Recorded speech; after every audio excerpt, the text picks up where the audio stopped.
Blessings, everyone. I have a major key for wives today that is not only going to bless your marriage, but it's going to bless your life. When we learn to listen to the Lord, when we hearken to his voice and to the wisdom that he brings forth, it garners favor, grace, and promotion. And what I want to discuss with you today is how we interact with our spouse, because it can either bring life to that marriage or it can bring destruction to the marriage. And the way we respond in any given situation is one of the main issues that a lot of people are having, and it begins with inner dialogue. That conversation that we have within ourselves, those become outer experiences. Disagreements are inevitable in marriage, but how we respond during that disagreement and what happens after is what destroys the marriage. The disagreement doesn't kill the marriage, it's how you disagree. Not listening, being disrespectful, being argumentative, all of those things destroy unions. It wasn't the disagreement itself. It's how you have learned to respond to people who have a different opinion than your own.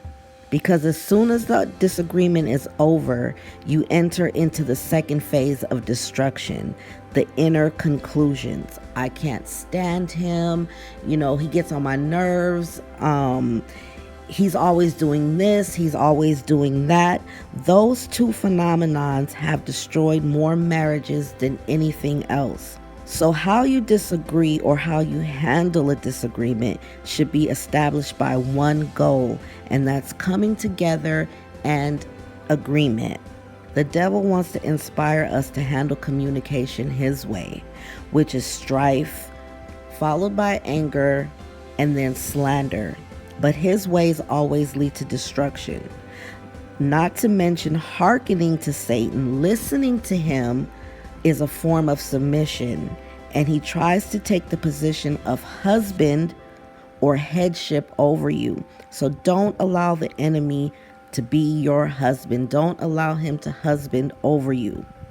The way to ensure that the enemy does not have the space to husband you is by doing things God's way, being mindful of what you consider and meditate on. Always ask yourself, is this bringing life to my marriage or is it causing destruction? When you have a conversation with your husband, be purposeful in the way that you speak and do not assume anything. Always ask, because assumptions bring in the enemy. And lastly, have one goal in mind, and that is to always be in unity and have agreement.